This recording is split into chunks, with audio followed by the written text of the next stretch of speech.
누가복음 22장 7절부터 23절까지 보겠습니다. 그때 누룩 없는 빵을 먹는 날이 다가오니 유월절 어린 양이 반드시 죽임당해야 하는 날이더라. 이에 그분께서 베드로와 요한을 보내시며 이르시되 가서 우리를 위하여 유월절 음식을 예비하여 우리로 먹게 하라 하시더라. 그들이 그분께 이르되 선생님께서는 우리가 어디서 예비하기를 원하시나이까 하더라. 그분께서 그들에게 이르시되 보라, 너희가 도시 안으로 들어갈 때에 물 한 동이를 지고 가는 한 사람을 만나리니 그가 들어가는 집으로 그를 따라 들어가라. 그리고 그 집 주인에게 이르되 선생님께서 내게 이르시기를 내가 내 제자들과 함께 유월절 음식을 먹을 객실이 어디 있느냐 하시느니라 하라.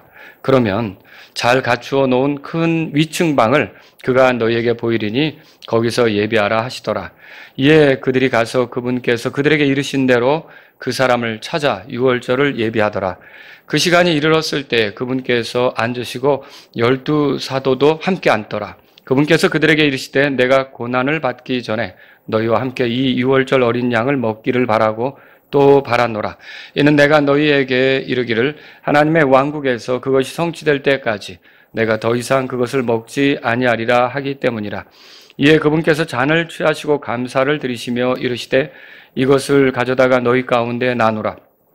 이는 내가 너희에게 이르기를 하나님의 왕국이 임할 때까지 내가 포도나무의 열매에서 난 것을 마시지 아니하리라 하기 때문이라.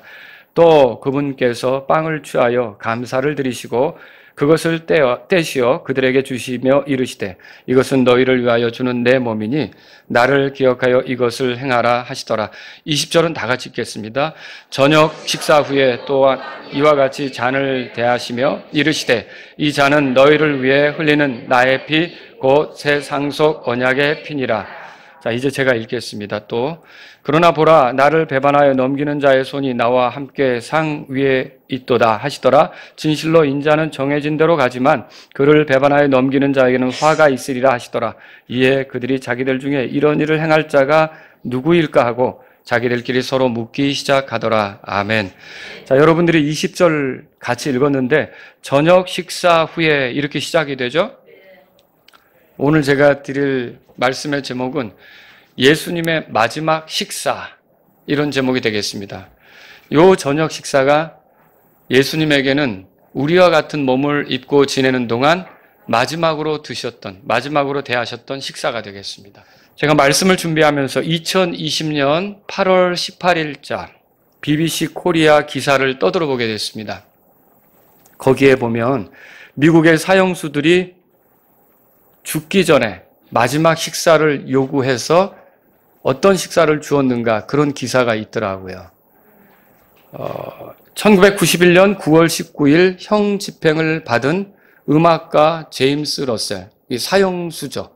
그리고 이제 사형을 당하게 되는데 빨간 사과 하나로 마지막 식사를 했습니다. 사과 하나를 먹고 이제 사형장으로 끌려가서 죽었던 거죠. 1997년 5월 13일 형 집행을 받은 인부, 이제 일하는 사람인데 앤소니 레이 웨스틀리는 프렌치 파이, 치킨, 식빵으로 마지막 식사를 했습니다. 그리고 1997년 5월 28일 형 집행을 받은 요리사 로버트 앤서니 매드는 자기에게 이제 마지막 식사가 있다면 그걸 노숙자에게 제공해달라고 부탁하고 죽었고요. 그 다음에 1997년 6월 16일 형 집행을 받은 목수 데이비드 웨인 스토커는 햄버거 2개, 프렌치 파이, 아이스크림으로 마지막 식사를 했습니다. 이 마지막 식사는 그 사람들이 좀 원하는 대로, 먹고 싶은 대로 이렇게 이제 그 요구가 있으면 거기에 맞춰서 이렇게 차려주고, 왜냐하면 이제 죽잖아요. 더는 뭐 먹을 수도 없고 그러니까 그렇게 했던 것 같아요. 여러분이 마지막 식사를 해야 된다면 뭘 드시고 싶습니까? 또 누구와 함께 드시고 싶습니까? 어디서 또 여러분이 마지막 식사를 드시고 싶습니까? 예수님도 우리와 같은 육체를 가지고 사실 때, 지금은 이제 부활의 몸을 가지신 거죠? 우리 육체랑은 다르죠?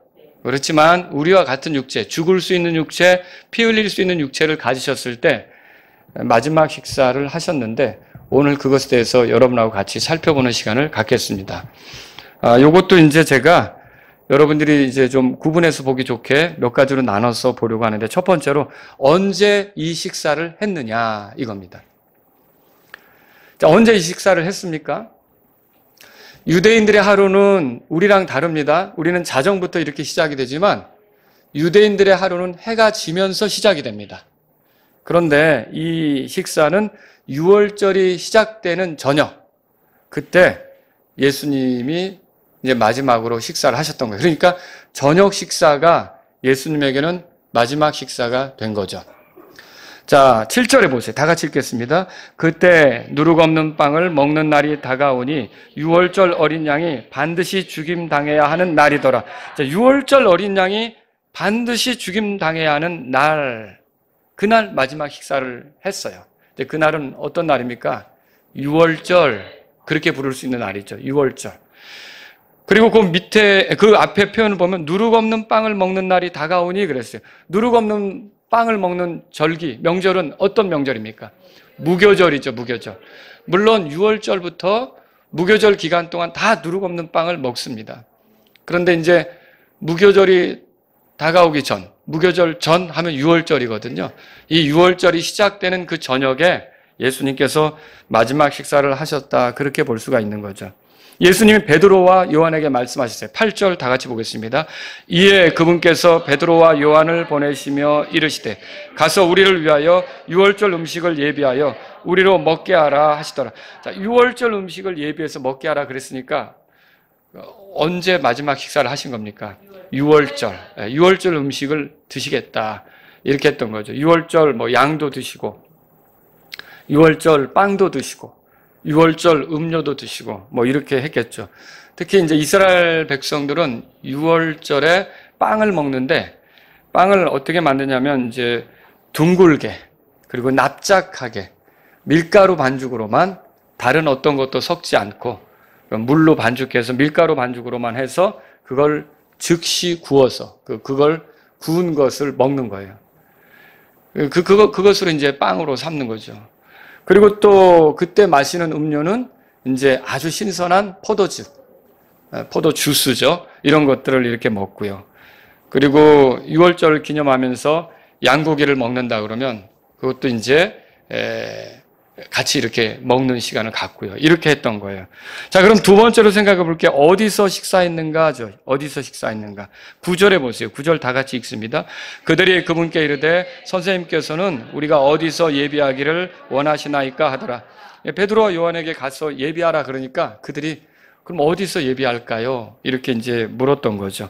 예수님이 제자들과 함께 식사하려면 조그만 공간으로는 안 됩니다. 제자가 12명이나 됐잖아요. 그럼 그 12명과 같이 예수님이 앉으려고 한다면 좀 넓은 공간이 필요했겠죠. 근데 예수님은 그 공간을 미리 생각하고 계셨던 거예요. 자, 10절에서 12절 우리 한번 보겠습니다. 그분께서 그들에게 이르시되 보라, 너희가 도시 안으로 들어갈 때 물 한 동이를 지고 가는 한 사람을 만나리니 그가 들어가는 집으로 그를 따라 들어가라. 그리고 그 집 주인에게 이르되 선생님께서 내게 이르시기를 내가 내 제자들과 함께 유월절 음식을 먹을 객실이 어디 있느냐 하시니라 하라. 12절 다 같이요. 그러면 잘 갖추어 놓은 큰 2층 방을 그가 너희에게 보이리니 거기서 예비하라 하시더라. 어디서 예비합니까? 물었더니 거기서 예비하라. 이렇게 예수님께서 대답을 해주신 거죠. 예수님의 본 거주지는 원래 태어나신 곳은 베들레헴, 어린 시절 자라나신 곳은 나사렛, 그리고 성장하셔서 이제 공생애를 시작하시면서 옮기신 것은 갈릴리 바다 해변에 있는 가버나움. 그곳이 예수님의 거주지죠. 그런데 예루살렘에는 예수님의 따로 마련해 둔 저택이나 별장이나 이런 게 있겠습니까? 없었죠. 없었어요. 근데 이제 예수님은 예루살렘에 올라가면 거의 우리가 지방에 가는 것처럼 외지에 올라가는 그런 이제 형태였던 거죠. 내가 거할 마땅한 집이 없는데 어딘가 누군가의 집에 묵어야 되고 거기 올라가면 그래야 되는데 예수님 마치 자신이 이미 이렇게 제자들하고 유월절 식사를 하게 될 장소를 알고 있는 것처럼 말씀하신 거죠. 자, 우리는 내일 일을 압니까? 모르죠. 예수님은 잠시 뒤에 일어날 일을 아실까요? 아시죠. 네. 베드로와 요한이 도시 안으로 들어갈 때 물 한 동이를 찌고 가는 여기 이제 한 사람이라고 그랬는데 남자예요. 남자가 물동이를 쥐고 가는 것 같아요. 이런 사람을 만날 것이다. 그렇게 말씀하셨는데, 아니 다른 거 들고 가거나 다른 거 지고 가거나 뭐 그럴 수도 있는 거 아닙니까? 물 한 동이를 지고 가는 남자 한 사람을 만날 것이다. 이렇게. 그리고 그 사람을 따라가라. 그리고 따라가서 그 사람이 어떤 집으로 들어가든지 그 집으로 들어가 가지고 그 집 주인에게 우리 선생님께서 제자들과 함께 유월절 식사를 하기를 원하는데 객실을 좀 필요로 하니까 달라. 이렇게 주님의 뜻을 전하라고 했던 거죠. 자, 여러분, 그러면 여기서 이렇게 이런 물동이를 쥐고 가는 남자를 만날 거를 예수님은 어떻게 미리 아시죠?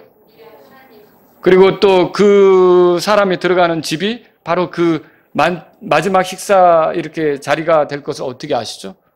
여러분, 예수님은 비록 육체로 계시지만 이게 시간을 초월해서 계시는 영원한 분이시라는 걸 알아야 되는 거죠. 영원한 분이셔요. 자, 이제 또 그뿐만 아니라 그 집주인에게 선생님의 뜻을 전하라고 했는데 그렇게 되면 이 사람이 거절하지 않고 순순히 내줄 것도 아시는 거예요. 이게 예수님은 여기서 미리 아시는 분으로서 전지하신 분이다. 전지하다는 게 뭐예요? 모든 걸 안다는 거죠. 모든 걸 안다는 거죠. 우리야 닥쳐봐야 합니다. 그러나 예수님은 미리 아시는 분이시다라고 하는 거죠. 또 뭘 압니까?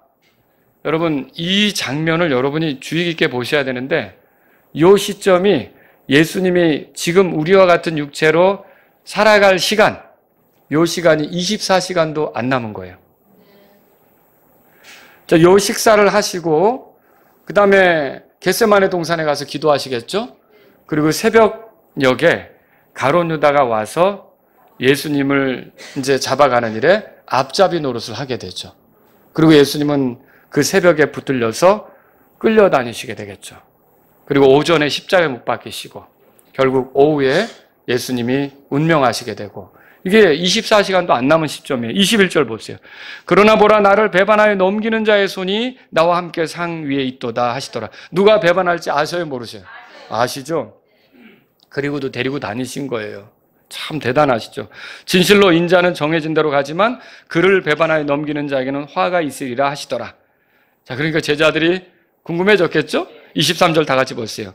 이에 그들이 자기들 중에 이런 일을 행할 자가 누구일까 하고 자기들끼리 서로 묻기 시작하더라. 도대체 누가 선생님을 배반한단 말이야? 이렇게 이제 얘기를 했던 거죠.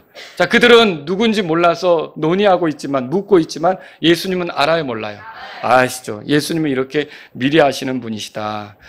여러분, 예수님이 말씀하신 대로 되었습니까? 그러면? 가니까 물동이를 들고 가는 사람을 보게 됐고요. 졸졸 따라가서 어느 집으로 들어갔더니 그 집주인이 있어서 그 집주인에게 우리 선생님이 유월절 식사를 좀 해야 되겠는데 제자들하고 함께할 좀 방을 주시오. 그러니까 그 사람이 기꺼이 줬나요?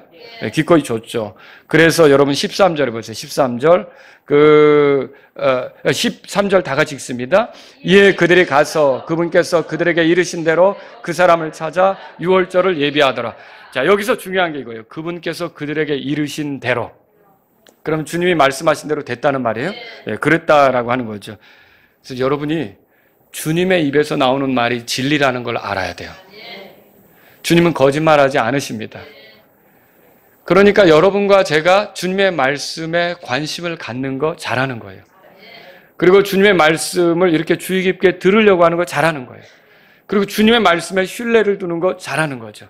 여러분, 결국 주님은 허튼 소리 하시지 않습니다. 거짓말 하시지 않습니다. 주님의 말씀대로 모든 것이 된다는 걸 여러분 믿으시겠습니까?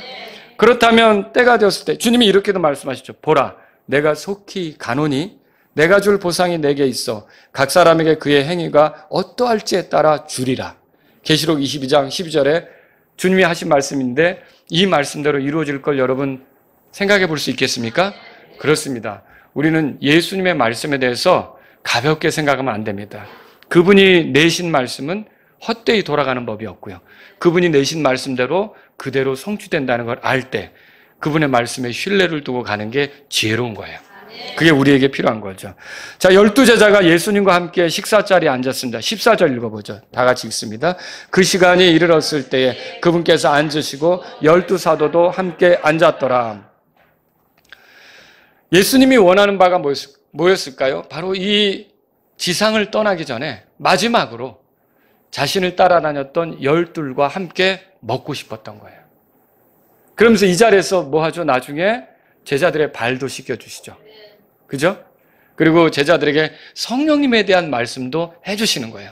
요한복음 14장, 15장, 16장. 이게 여기서 나오는 거죠. 그래서 이 자리가 굉장히 제자들에게는 특별한 자리죠. 이 제자들을 위로하고 격려하면서 내가 죽는 것으로 끝나지 않는다. 너에게 다시 온다. 그리고 성령님을 보내신다. 이런 위로의 말씀을 해주시는 자리가 이 자리가 되었다라고 하는 거죠. 15절에 보세요. 예수님이 얼마나 원하셨는지 다 같이 읽습니다. 그분께서 그들에게 이르시되 내가 고난받기 전에 너희와 함께 이 유월절 어린 양 먹기를 바라고 또 바라노라. 이렇게 그냥 바랬다가 아니라 바라고 또 바랬다. 이게 얼마나 원했는지 너희들하고 마지막 식사를 하고 싶었다. 이런 뜻이다라고 하는 거죠. 그래서 예수님은요. 마지막 식사를 제자들과 함께 하고자 했던 거예요. 그리고 이 제자들을 격려하면서 제자들을 위로하면서 이 시간을 보내고자 했던 거죠. 16절에 우리 읽어보죠. 16절 다 같이 읽습니다. 이는 내가 너에게 이르기를 하나님의 왕국에서 그것이 성취될 때까지 내가 더 이상 그것을 먹지 아니하리라 하기 때문이라. 그러니까 이 식사 이후에 예수님은 다시는 이제 이런 빵, 포도즙 이런 것들을 통해서 식사하는 그런 식사를 하지 않으신다는 것을 보여주죠.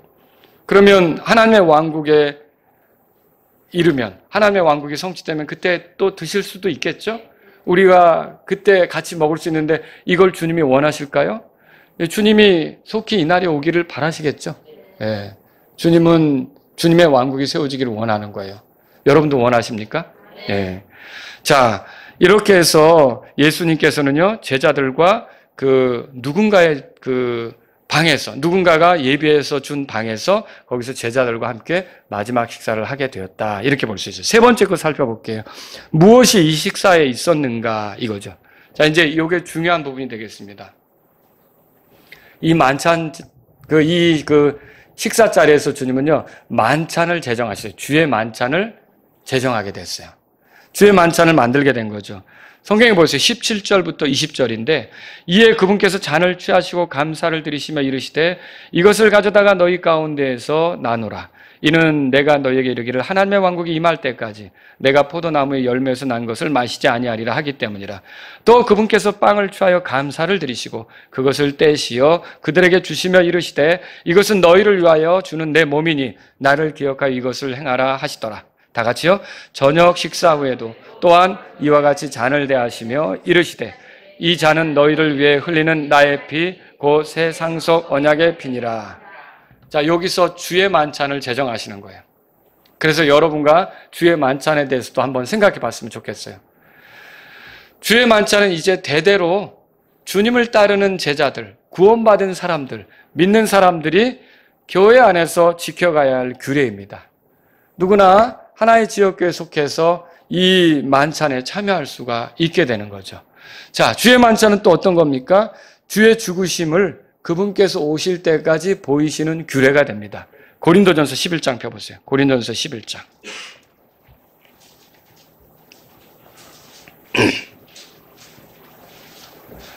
우리가 보통 한 달에 한 번씩 주의 만찬을 하죠? 자, 주의 만찬은 1년에 몇 번 해야 합니까? 이게 정해진 바가 없습니다. 자, 어떤 교회는 1년에 2번 하기도 하고 어떤 교회는 매주 할 수도 있고요. 이거는 정해진 바가 없어요. 근데 자주 하면서 이걸 통해서 주님을 기억하고 되새기는 게 좋겠죠. 그렇죠? 이제 우리 교회에서는 이제 한 달에 한 번씩 이렇게 하는데 26절에 보세요. 이렇게 써 있습니다. 읽겠습니다. 26절. 이는 너희가 이 빵을 먹고 이 잔을 마실 때마다 너희가 주의 죽으심을 그분께서 오실 때까지 보이기 때문이라.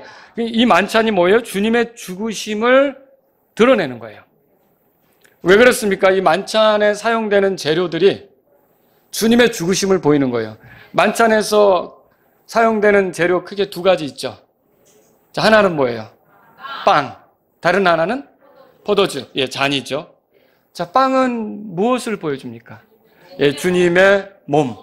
주님의 몸이, 우리가 이걸 뜯어서 나누잖아요. 주님의 몸이 우리를 위해 찢기셨다. 이것을 의미하는 거고요. 또 잔을 사용하잖아요. 거긴 포도즙을 담습니다. 붉게 된 포도즙은 뭘 의미합니까? 예, 주님께서 우리를 위해 피를 흘리셨다. 이런 것들을 이제 기념하는 거죠. 자, 이 주의 만찬은 그리스도인들이 자기를 살피는 기회가 됩니다. 27절, 28절 다 같이 읽습니다.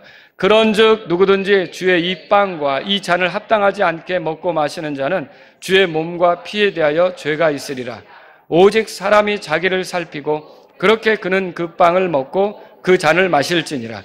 여러분이 만찬에 참여할 때 이게 일반적인 식사와 다르다는 걸 알아야 돼요. 우리가 점심 식사 시간에 매 주일마다 4층에서 다 같이 식사를 합니다. 그 식사하고 주의 만찬이 먹는 건데 같은 겁니까? 성격이 완전히 다르죠.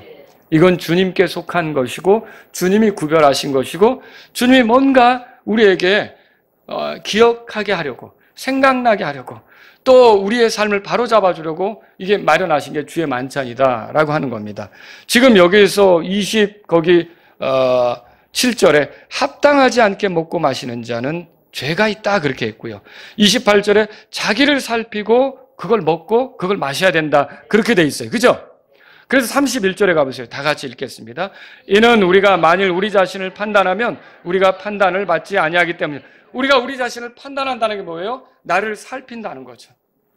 그래서 내가 나를 살피면서 이런 만찬에 참여할 필요가 있다는 걸 성경을 통해 보는 거죠. 어떻습니까, 여러분? 만찬은 그냥 하는 게 아니에요. 만찬이 돌아오잖아요. 그러면 나를 살피는 시간으로 삼으셔야 돼요.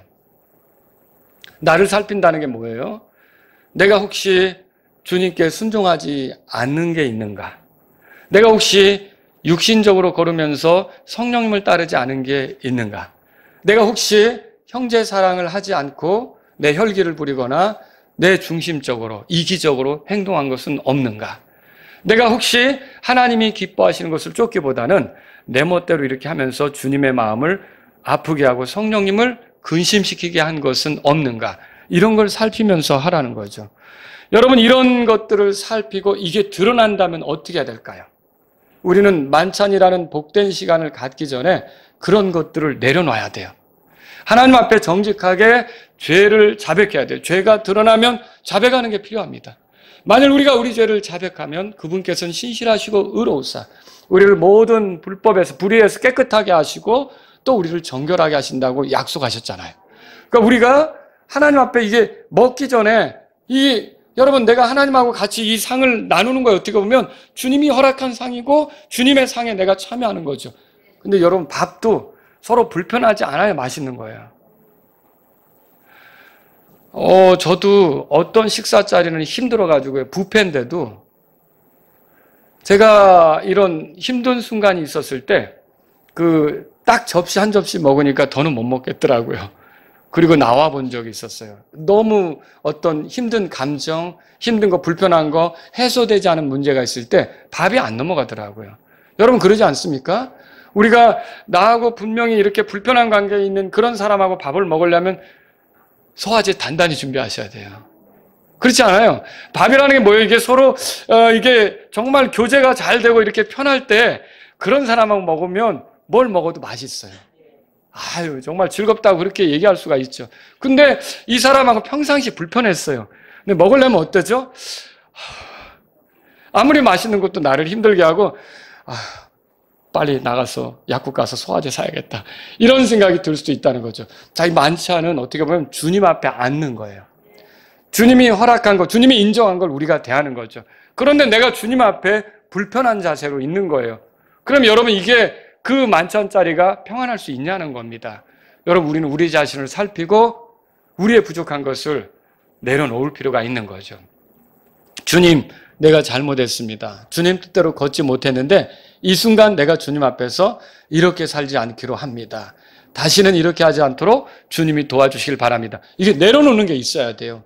이렇게 하면서 만찬을 참여해야 되는데 그렇지 않다면 어떻게 되는 거냐? 이 27절의 말씀이 그냥 합당하지 않게 먹는 게 바로 그렇게 먹는 거예요. 그런 사람에겐 죄가 있으리라. 이게 지옥 갈 죄는 아니더라 할지라도 하나님 아버지하고 자녀된 사이에선 그 죄가 더 증폭이 되는 거죠. 이해하겠죠? 그리고요, 그게 바로 여기 보면은, 자기를 살피면서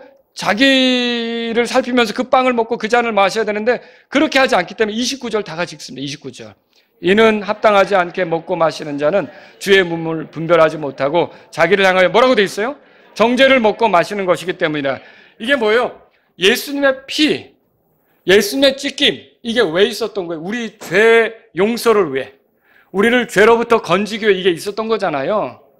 그러면 내가 내 죄의 문제가 이렇게 있다, 거슬리는 게 있다, 내가 육신적으로 살았다, 이기적으로 살았다, 세속적으로 살았다, 주님을 기쁘게 하지 못했다, 그러면 만찬 앞에 딱 있었을 때, 내가 만찬상 앞에 이제 만찬의 것들을 대할 때 어떻게 되냐면, 주님 내가 잘못했다고 인정하셔야 돼요. 그리고 그렇게 살지 않기로 하셔야 되는 거죠. 그런데 그렇게 하지 않고 그걸 먹는다는 건 뭐냐면요, 내가 이 죄를 짓고 이렇게 세속적으로 살고 이렇게 육신적으로 가도록 이 빵, 이 잔, 이게 보여주는 예수님의 찢김과 예수님의 피가 있었다는 것을 표현하는 꼴이 되는 거예요. 그게 맞습니까? 여러분, 내가 더 죄를 짓고 육신적이 되고 세속적이 되도록 예수님이 찢기시고 피 흘린 게 맞습니까? 그거는 이 만찬을 합당하게 대하는 게 아니라는 거죠. 그렇게 살도록 예수님이 찢긴 게 아니고 그렇게 살도록 예수님이 피 흘린 게 아니란 말이죠. 그런데 우리가 만찬을 가볍게 생각하는 거예요. 그러니까 이 주님이 이 만찬을 주에 오실 때까지 하라는 건요, 우리가 틀어질 수 있잖아요. 세속적이 될 수 있잖아요. 육신적이 될 수 있잖아요. 그걸 계속 바로잡기 위해서, 말하자면 이걸 대하면서 우리를 생각을 새롭게 하고 다시 리셋이 되도록 하기 위해서 이런 일이 있다는 거죠. 그래서 만찬을 대할 때는 자기를 살펴야 된다라고 하는 거예요. 이렇게 하지 않으면 어떤 일이 벌어진다고요? 30절에 보세요. 30절 다 같이 읽습니다. 이런 이유로 너희 중에 약한 자와 병든 자가 많고 잠자는 자도 많도다 그랬어요. 믿는 사람답게 행동하지 않는 경우, 그러니까 주께 불순종하고요, 주의 말씀에 불순종하고 육신적으로 걷고 또 세속적으로 걷고 성령님을 따르지 않고 형제를 사랑하지 않고 혈기를 부리고 뭐 이렇게 하면서 갔단 말이에요. 이기적으로 갔단 말이에요. 그런데 그걸 회개하지 않고 만찬 시간 됐다고 덥석 그 잘못을 심각하게 생각하지 않고 만찬 됐다고 그냥 덥석 먹는 거죠. 그러면 그로 인해서 하나님이 기뻐하십니까? 아니죠. 하나님이 징계하실 수밖에 없어요. 그런 징계의 표현이 어떻게 되느냐는 거예요. 이 돌이키라고 만찬을 통해서 마음을 새롭게 하라고 이런 기회를 주는 건데, 이런 주님을 기억하고 기념하면서 마음을 돌이키라고 이런 기회를 주는 건데, 아니 육신적으로 살고 혈기 부리고 제멋대로 말하고 불신앙적인 표현을 하고 이렇게 거침없이 살면서 만찬 자리에서 그걸 홀짝홀짝 마시고 빵을 먹는 거예요. 그래서 약하게 되는 거라는 거예요. 그렇게 해서 병들게 된다는 거죠. 그렇게 해서 심지어 죽게 되는 사람도 있다는 거예요. 그래서 여기 보면 약한 자와 병든 자가 많고 뭐라고 돼 있어요? 잠자는 자도 많다. 이 잠자는 자가 뭐예요? 죽는 거죠. 이런 사람도 생긴다는 거예요. 물론 모든 여러분 약한 자나 병든 자, 잠자는 자가 다 이것 때문에 그런 건 아닙니다. 다른 이유로 죽을 수도 있고 다른 이유로 병들 수도 있는 거잖아요. 그렇죠? 그러나 어떤 경우는 이렇게 자기 자신을 살피지 않고 주님 앞에서 할 것만 하기 때문에 결국은 이런 일에 정신적으로 약해진다든지 몸이 약해진다든지 혹은 여기 보면은 또 병든다든지 이렇게 이런 일이 생길 수 있다고 경고하고 있다라고 하는 거죠. 결국 주의 만찬을 제정하신 목적은 뭘까요? 주님을 기억하고 기념하면서 그리스도인 우리가 계속해서 자신을 살피고 죄를 벗어버리도록 하기 위해서 이게 준비됐다는 거죠. 그래서 우리가 거룩한 삶, 성화의 삶을 살아가도록 이 귀한 만찬을 우리에게 허락하셨다라고 하는 거죠. 우리는 그것에 배제된 것을 단지 서운해하거나 또 아무 생각도 없이 만찬에 참여하라고 해서는 안 되는 거죠. 여러분과 저는요, 만찬을 대하는 자세를 신중하게 하셔야 돼요. 그리고 우리가 한 달에 한 번씩 이 시간이 올 때마다 그래도 한 달에 한 번씩이라도 여러분이 틀어져 있으면 바로 잡을 수 있는 기회라고 생각을 하셔야 돼요. 내 말이 불신앙적이었다. 내 태도가 불신앙적이었다. 내가 불순종하는 그런 모습을 보였다. 내가 주님을 기쁘게 하는 모습으로 살지 않았다. 그러면 그 시간이라도 정말 진지하게 하나님 앞에 잘못을 인정하고 내려놓기로 하면서 만찬을 대하면 상관없어요. 어차피 우리의 그런 죄, 부족함 때문에 주께서 찢기시고 피를 흘리셨기 때문에 여러분들이 오히려 감사하면서 그분이 오실 때까지 더 거룩하게 갈 수 있게 되겠죠. 그런데 내가 잘못은 있는 대로 해놓고 만찬 시간 되니까 하나님 앞에 돌이키고 살피지도 않고 그걸 한단 말이에요. 그러면 그 잘못을 위해 예수님이 죽은 것처럼 그 잘못을 행하도록 피를 흘린 것처럼 예수님의 그 죽음과 피에 대해 조롱하는 꼴이 된다는 거죠. 주님은 절대 그것을 기뻐하시지 않습니다. 주의 만찬이 일반적인 식사와 같아요? 아니죠. 이게 주님께 속한 특별한 식사다라고 하는 것이죠. 여러분, 주님은 빵을 취하시고 감사를 드렸어요. 그래서 우리도 만찬할 때 어때요? 빵을 나눠주고 한 분이 감사하잖아요. 그렇죠? 하나님께 기도하죠. 또 잔을 취하시고 또 이렇게 잔도 마시게 했단 말이죠. 이렇게 하는 거예요. 자, 주의 만찬을 통해 기억해야 될 게 뭘까요? 4가지 말씀드릴게요. 주의 만찬을 통해 기억해야 될 것 첫 번째, 예수님께서 우리 죄를 위해 죽으신 겁니다. 주님은 우리의 죄 때문에 죽으시고 묻히시고 부활하셨어요. 그분은 십자가에서 고난당하셨어요. 자, 누룩 없는 그 빵을 먹는 그 절기, 무교절이죠. 그리고 유월절에도 그 빵을 사용하는 거예요. 누룩 없는 빵. 예수님 자신에게, 그러니까 누룩 없는 빵이라는 건 예수님 자신에게 죄가 있어요, 없어요? 이 누룩이 죄를 상징한다고 할 때 예수님에게는 죄가 없는 거죠. 이런 죄 없는 분이 죄인인 우리를 대신했다. 우리를 대신해서 죽었다. 우리가 주님의 만찬을 통해서 그걸 기억할 필요가 있는 거죠. 내가 죽어야 될 자리인데 죄가 없으신 예수님이 나를 대신해 찢기고 죽으셨다. 예수님의 죽으심을 여러분이 기억하는 게 필요하다는 거죠. 그래서 이게 만찬할 때 이게 만찬의 기원이, 주의 만찬의 기원이 유월절로부터 온 거 아닙니까? 그 유월절 때 사용했던 빵이 말하자면 주의 만찬 때 사용되는 빵이 돼야 되는 거죠. 거기 누룩이 들어가요? 안 들어가요? 안 들어가죠. 안 들어가죠? 그러면 그걸 생각한다면 이게 빵을 부풀어 올리는 거 있잖아요. 효모, 이스트 이런 걸 사용하면 안 되는 거예요. 카스테라 같은 걸로 만찬하는 거 아니라는 거죠. 어떤 교회는 또 카스테라를 예쁘게 또 사각으로 썰어가지고 한 조각씩 먹게 하는데 그렇게 하는 거 아니라는 거죠. 우리가 정말 성경적으로 한다면 흠없으신 그 예수님, 죄를 짓지 않은 순결하신 몸, 그 몸을 가진 예수님, 그분을 표현해 줄 수 있는 우리가 그런 그 유월절 빵으로서 지금 예수님을 기념하는 게 필요하다는 거죠. 그래서 유대인들 중에 그리스도인이 된 사람들이 있을 거 아닙니까? 그 사람들은 유월절 때 이렇게 빵을 굽고 만찬 같은 거 그 사람들이 한다면 어떻게 하냐면 또 거기다가 더군다나 전에도 말씀드렸지만 포크 같은 거 있잖아요. 이런 걸로 막 이렇게 또 찍기도 해요. 왜 그러냐면 그게 이제 예수님이 못 박혔다는 것까지도 그 사람들은 또 이렇게 생각나게 한다고 그런 분들도 있어요. 어쨌든 우리가 유월절 빵으로 하는 거죠. 또 어떤 분은 또 이게 그 한국식으로 한다고 백설기하고 또 막걸리 갖다가 하는 분들인데 절대 그런 거 아니라는 거죠. 그런 거 아니라는 거죠. 그냥 성경에 나온 관례대로 우리가 하면 되는 거죠. 아시겠죠? 둘째로 우리가 기억해야 될 게 뭐냐? 예수님께서 우리를 피 흘리셨다라는, 우리를 위해 피를 흘리셨다는 점이에요. 그 피는 우리의 죄들의 사면을 위해 흘린 피예요. 마태복음 26장에 가보세요. 마태복음 26장. 여러분, 예수님이 우리의 죄 때문에 피 흘리셨습니다. 예. 만찬은 그걸 보여주는 거죠. 26장. 26절, 그리고 그들이 먹을 때 예수님께서 빵을 집어 그것을 축복하시고 그것을 떼시어 제자들에게 그것을 주시며 이르시되 받아 먹으라. 이것은 내 몸이니라 하시더라. 자, 이게 내 몸이니라 하니까 여러분, 그러면 그 빵이 순간적으로 예수님의 몸이 되는 겁니까? 그게 화채설이에요. 화채설. 천주교는 그렇게 믿죠. 요걸 그래서 성체라고도 불러요. 여러분, 우리는 그게 아닙니다. 빵은 어디까지나 빵인 겁니다. 그 예수님의 몸이 된다고 생각하면 안 된다는 거죠. 그래서 예수님의 몸이 된다고 생각하니까 어때요? 이 만찬이 끝나면 그게 예수님의 몸인데 어떻게 할 수가 없는 거예요. 그걸 쓰레기통에 갖다 버리기도 뭐하고 예수님 몸이니까. 그러니까 어떻게 땅을 파서 묻죠. 그래서 다시 예수님의 몸을 묻는 거예요. 더 이상한 거죠. 그렇죠? 그러니까 그건 어디까지나 빵이에요. 빵이란 말이에요. 그거를 예수님의 몸처럼 신성시하니까 성체대회도 하는 거예요. 예수님의 몸을 사제가 이렇게 만져지가면 예수님 몸 앞에 빵 들고 절하고. 여러분 그 빵은 빵이에요. 그러니까 이건 단지 예수님을 기념하기 위해 있는 거란 말이죠. 아시겠죠?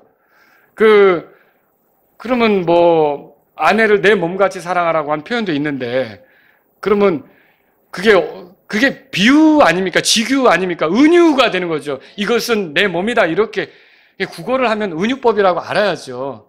이게 내 몸을 상징하는 것이다. 이렇게 생각을 하셔야죠. 그런데 이거를 진짜 예수님 몸으로 만들어버리니까 그거 말씀하시고 있는 예수님도 있고 그 빵도 예수님의 몸이 돼버리고 두 몸이 생겨버리는 거죠. 그게 잘못이라는 거예요. 아시겠죠? 자, 그 다음 구절 보세요. 또 그분께서 잔을 취하사 감사를 드리시며 그들에게 그것을 주시며 이르시되 너희는 다 그것을 마시라. 그래서 이제 아까는 빵에 감사 얘기가 나오고 이제 잔에도 감사 얘기가 나오죠. 그래서 우리가 두 번 감사의 기도를 하는 거예요. 그 다음에 이제 28절은 다 같이 읽겠습니다. 이것은 죄들의 사면을 얻기 곧 새 상속 언약의 피니라 그랬어요. 죄들의 사면을 위해 많은 사람을 위해 흘리는 나의 피라 그랬어요. 새 상속 언약의 피라 그랬어요. 여러분 이 만찬을 통해서 우리가 알아야 될 것은 예수님께서 자신이 흘리신 피로 하나님하고 언약 관계에 들어가셨다는 걸 알아야 돼요. 그러니까 아브라함도 하나님하고 언약 관계에 있었죠? 다윗도 하나님하고 언약 관계에 있었죠? 예수님께서 하나님하고 언약 관계에 있는 거예요. 우리를 대표하는 인류의 대표로서 하나님 아버지하고 언약 관계에 있는데 그게 뭐냐면 하나님이 인정한 피, 그 예수님의 피, 흠없는 피, 이 피를 그분이 쏟으셨기 때문에 이제 누구든지 이 피를 쏟은 예수님께 속하는 사람은 어떤 죄를 지었든지 다 죄들의 용서를 받게 한다는 게 바로 이 언약에서 나오는 거예요. 그러니까 여러분과 제가 예수님 안에 있으면 예수님이 흘리신 피로 하나님하고 이 새 상속 언약이 세워진다고 그랬잖아요. 저와 여러분들은 모든 죄들을 용서받게 되는 거죠. 그러니까 저와 여러분들은 이것을 통해서 뭘 기억해야 합니까?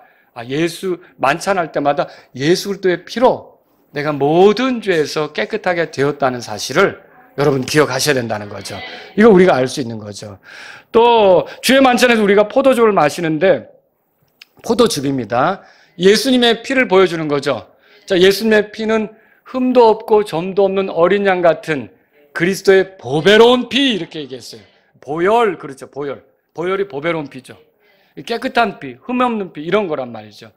그러면 그 만찬을 만들 때가 만찬을 제정할 때가 무교절 전날 6월절 때인데 누룩이 거기 있으면 돼요, 안 돼요? 발효가 되면 돼요, 안 돼요? 근데 여러분 음료가 발효가 되는 게 뭐예요? 술이죠. 술. 음료가 발효되면 술이잖아요. 자, 그 술을 사용하는 거는 이게 지금 주의 만찬 규례하고 안 맞는 거예요. 그때는 즙을 사용했던 거죠. 그래서 이제 교회 다니는 사람들도 그런 얘기 하더라고요. 나는 1년에 2번 술 먹어. 언제? 우리 교회에서 성찬식 할 때 봄하고 가을에 부활절 때하고 크리스마스 때 술 먹어. 여러분 술 먹는 거 아니란 말이죠. 절대 그게 술이 아니고 흠없는 예수님의 피를 보여준다면 그건 주스로 하셔야 돼요. 아시겠죠? 즙으로 해야 되는 거죠. 그래서 우리가 이런 것들을 정확하게 이렇게 해서 주님의 어떠하심, 죽으심, 피 흘리심 이런 것들을 보여줄 필요가 있다라고 하는 것이죠. 자, 또 세 번째로 기억해야 될 건 뭡니까? 그분의 부활과 다시 오심이에요. 그분이 다시 오신다고 그랬죠. 그분이 오실 때까지 이것을 행하여 기념하라 그랬잖아요. 그분이 다시 오신다고 그랬어요. 그분이 죽어 있기만 하면 다시 온다는 소망이 생깁니까? 아니죠. 그분이 다시 오신다는 말은 뭐예요? 살아있다는 뜻이에요. 그분은 죽음으로 끝나지 않았습니다. 살아계십니다. 여러분 예수님이 지금도 살아계심을 믿으십니까? 예, 살아계십니다. 그리고 반드시 다시 오실 거다라고 하는 거죠. 이 예수님은요, 아버지께로 가셨고 제자들에게 위로가 되도록 성령님을 보내셨어요. 성령님은 저와 여러분들 안에 거하십니다. 우리를 인도하시죠. 가르치시죠. 위로하시죠. 이끌어주시는 분이 되시는 거예요. 이런 성령님과 함께 우리가 지내면서 그분이 오실 때까지 그분을 기억하며 사는 거죠. 마침내 그분이 오실까요? 네, 오시죠. 왜냐하면 이것도 그분의 입에서 나온 말씀이에요. 내가 속히 가노니 그랬잖아요. 그러면 그분의 말씀이 헛된 게 어디 있어요? 그분의 말씀대로 다 되는 거죠. 여러분 이제 주님이 곧 오실 거라는 거죠. 그래서 우리가 이렇게 주의 만찬을 통해서 항상 부활하신 주님과 그분이 다시 오신다는 것을 기억하면서 가는 게 필요하다는 거죠.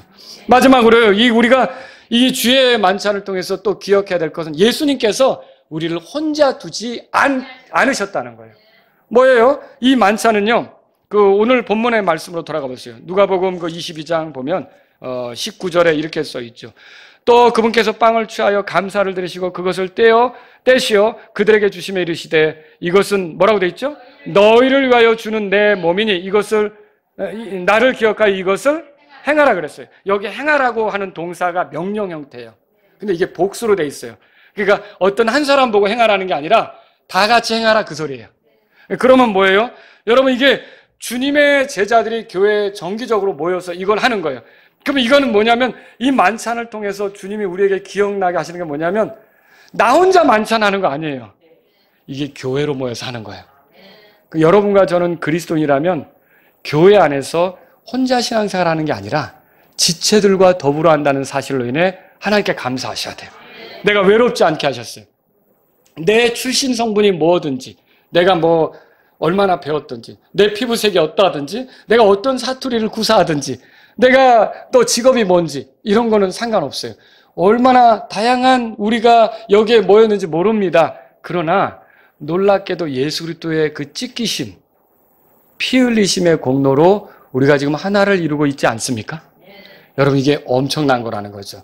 그래서 주님의 찢기심, 주님의 피 흘리심은 우리를 하나로 만들어주는 것이 된다라고 하는 거예요. 그렇다면 우리가 만찬을 통해서 항상 나하고 같이 이 만찬에 참여하는 다른 지체들을 기억할 필요가 있는 거예요. 특히 내가 다른 지체들에게 잘못한 거, 서운하게 한 거, 섭섭하게 한 거, 형제 사랑으로 대하지 못한 게 있다면 만찬 전에 그런 것들은 다 내려놓으셔야 돼요. 그리고서 이 만찬을 통해 우리가 더 이 만찬으로 하나 되도록, 여러분 먹는 거 회식 왜 합니까? 더 하나 되자고 하는 거 아닙니까? 일반 회식 자리는 그러더라고요. 위하여 그런 거 있잖아요. 뭘 위하기는 위한다고 하잖아요. 그렇죠? 다 자기들끼리 잘 되자고 하는 거 아닙니까? 근데 우리는 뭐예요? 이 만찬을 통해서 우리가 하나가 되는 거예요. 우리가 서로 하나가 되는 거, 일치가 되는 거죠. 이거를 우리가 잊으면 안 돼요. 만찬은 나 혼자 하는 게 아니다. 여러분 혼자 혹시 집에서 만찬 하시는 분 계세요? 주님 주님 혼자 하는 거 아니죠, 그렇죠? 이거 다 그 빵을 나눠서 먹는 거예요, 그렇죠? 예, 우리가 잔도 같이 나누는 거고요. 그러니까 이게 뭐예요? 만찬을 통해서 예수님은 내가 혼자가 아니라 지체들이 있다, 섬겨야 될 지체들이 있다, 같이 가야 될 지체들이 있다는 것을 기억하게 하신다는 것이죠. 자, 오늘 우리는 예수님의 마지막 식사에 대해 살펴보았습니다. 이거 언제 있었어요? 6월절 저녁이 시작되면서. 어디서 있었어요? 어떤 사람의 집인데 이름은 나오지 않잖아요. 그 사람 집에 큰 방, 거기 위층 방, 여기에 이제 있어서 결국은 예수님이 제자들과 함께 거기 가셨던 거죠. 자, 그런데 거기서 무슨 일이 있었어요? 예수님께서 주의 만찬을 제정하시는 특별한 일이 있었다라는 거죠. 자, 오늘 이 말씀을 통해서 여러분에게 몇 가지 말씀드리고 끝낼게요. 여러분, 제가 첫 번째로 드리신 말씀은 주님의 말씀을 신뢰하시라는 거죠. 그분의 말씀은 진리예요. 반드시 그분의 말씀대로 됩니다. 그분의 말씀에 헛된 게 없어요. 그래서 부지런히 그분의 말씀을 읽고 그분의 말씀을 가까이 하고 그분의 말씀에서 보여진 것을 마음에 새기고 그분의 말씀을 따르려고 하는 것이 필요하다는 거죠. 주의 말씀을 풀어주는 설교 듣는 것을 여러분이 사모하십시오. 하나님의 말씀, 주의 말씀이 선포되는 것은 천리길도 달려간다고 했던 것처럼 우리가 주의 말씀에 대한 사모하는 마음으로 살아가는 게 우리에게 필요하다는 것이죠. 왜 말씀 듣습니까? 순종할 뜻으로 듣는 거죠. 여러분 오늘 목사님 설교는 80점, 오늘은 40점, 이런 거 하려고 설교 듣는 겁니까? 아니죠. 하나님의 말씀대로 살고자 해서 설교 듣는 거 아닙니까? 그렇다면 여러분들이 순종하는 자세로 주의 말씀을 신뢰하시기 바랍니다. 두 번째로 드리신 말씀은요, 주님의 죽음과 피를 존중하시란 말이죠. 마치 이스라엘 백성의 출애굽을 위해서 어린 양의 그 죽음, 어린 양의 피가 필요했던 거죠. 그래서 유월절이 생긴 거 아닙니까? 자, 이스라엘 백성을 그 파라오의 압제하에서 자유롭지 못한 환경에서 건지기 위해서 그런 유월절 어린 양의 죽음과 피가 필요했던 거죠. 그것처럼 오늘날 죄 가운데 사는 우리, 사탄의 그런 그 통치 속에 살아가는 우리, 이런 세상의 이 영향력 속에 우리가 살아가는 우리, 이런 우리가 어떻게 건짐받겠습니까? 예수님의 죽으심과 예수님의 피를 통해서 건짐받는다는 거죠. 여러분 가운데 누구든지 구원받기를 원하는 분이 있다면 예수님이 나의 죄 때문에 죽으셨다고 믿으셔야 돼요.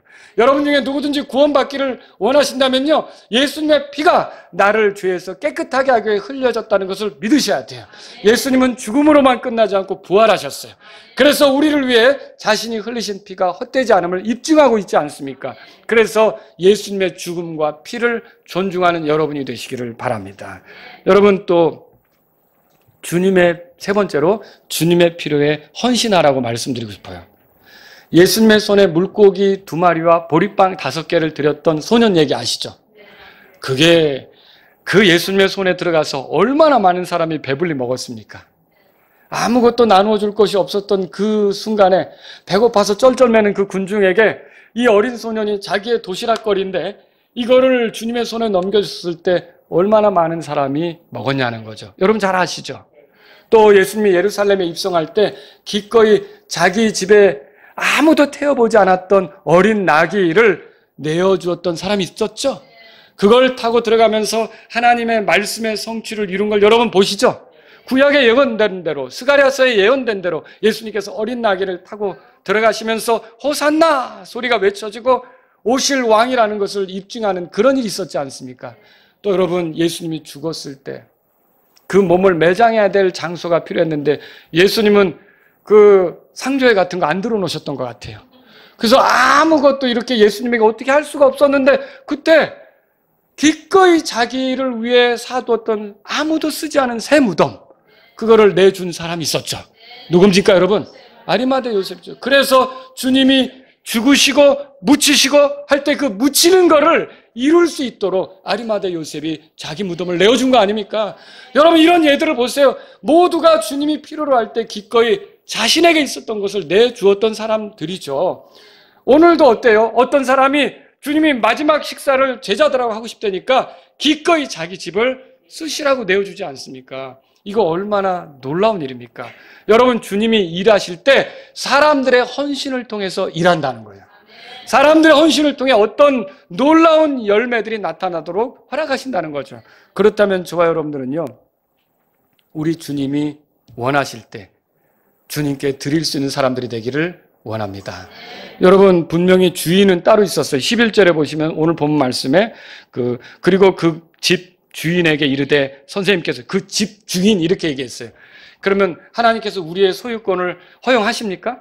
왜 우리가 이거 여러분이 타고 다니는 차를 내 차라고 인정하실 수 있겠습니까? 내 차죠. 하나님이 나에게 주신 내 차라고 인정할 수 있죠. 그런데 여러분이 또 그 차를 어느 때 필요하다면 주님의 영광을 위해서 기꺼이 누구를 태우고 갈 수 있고 누구를 섬기고 이렇게 할 수 있겠습니까? 할 수 있죠. 예, 주님은요, 분명히 각 사람의 소유권을 인정하시지만 그럼에도 만물의 주인, 모든 것의 주인은 하나님이십니다. 모든 것이 그분에게서 나오고 그분에게로 돌아가는 거 아닙니까? 그러면 그분께 기꺼이 내어드릴 수가 있다는 거죠. 예를 들어서 내가 방이 3칸이다. 그런데 아이들은 다 출가해서 나갔고 우리 부부가 쓰기에는 너무 넓다. 그런데 한 번씩 교회에 어떤 선교사님들이 오면 이렇게 내어드릴 수도 있는 거고요. 꼭 그러라는 말은 아니지만, 여러분. 또 내가 어디 내 차를 잘 타고 다니는데 내가 공항까지 가는데 내가 내 차로 어떤 선교사님이 왔는데 비행기 타러 이제 본 나라로 간다 그럴 때 태워드릴 수도 있는 거고요. 여러분들이 다양한 방법으로 내 것이지만 그게 청직이라는 자세로서 그것을 주님께 드릴 수가 있고, 그렇게 하면 주님이 그걸 통해서 놀라운 일을 하실 수 있다는 거죠. 마지막으로 하나 말씀드립니다. 주의 만찬, 주님의 만찬에 신중하라는 거죠. 이거 그냥 먹는 식사가 아니라 그랬죠? 주님이 오실 때까지 주님을 기념하고 기억하는 것입니다. 그분의 찢김과 피로 우리의 죄들을 용서받았고 하나님을 섬길 수 있게 되었음을 기념하는 식사라는 거죠. 우리에게 그분의 찢김과 그분의 흘리신 피에 어울리지 않는 것들이 있다면 만찬할 때마다 어떻게 할까요? 우리가 내려놓으셔야 돼요. 그래서 이게 만찬이 있는 게 하나님께서 계속 우리를 살피라고 이렇게 하셨구나. 그냥 먹고 마시라고 하는 게 아니라 이걸 통해서 계속 자기 자신을 살피며 주님의 뜻대로 걸어가라고 이걸 주셨구나. 여러분 그래서 만찬을 대하는 자세가 여러분이 신중하시기를 바랍니다. 그래서 자꾸 돌이키는 그런 시간이 되고 자꾸 하나님께 맞추는 그런 시간이 되고 내가 틀어져 있다면 여러분이 그러잖아요. 이 겨울에 보일러 잘 안 되고 그러면 우리가 다시 그 리셋 버튼을 누른단 말이죠. 그죠? 컴퓨터도 또 잘 안 되면 리셋 버튼을 누를 수가 있는 거고요. 그런 것처럼 우리 삶이 틀어져 있으면 다시 리셋 버튼을 누를 필요가 있는 거죠. 그런 게 주의 만찬이란 말이에요. 주의 만찬을 통해서 우리가 다시 새롭게 시작할 수가 있다는 거죠. 그러므로 저와 여러분들은 주의 만찬을 존중하시기 바랍니다. 다 같이 일어서시겠습니다. 오늘 이 말씀을 들으신 여러분 가운데 주님의 말씀은 허튼 말이 아닙니다. 주님의 말씀대로 된다고 할 때 제가 주님의 말씀을 존중하고 주님의 말씀에 관심 갖고 주님의 말씀이 선포되는 자리를 찾아가 하나님 말씀을 바르게 풀어주는 설교를 듣기 원합니다. 이런 분이 있다면 이 시간 주님 앞에 기도하십시오. 주님, 제가 주님의 죽음과 피를 존중하기를 원합니다. 이 피로 내가 구원받고 이 주님의 죽으심으로 내가 하나님의 자녀가 됐는데 이것을 가볍게 다루지 않기를 원합니다. 이 만찬을 행할 때마다 내 자신을 살피면서 주님 앞에 가기를 원합니다. 이런 분이 있다면 이 시간 주님 앞에 나아가십시오. 주님께서 필요로 하는 것이 있다면 기꺼이 내가 헌신해서 드리기를 원합니다. 주님께 내어드려서 주님의 일들이 나타나기를 원합니다. 이런 분이 있다면 이 시간 주님 앞에 나아가십시오.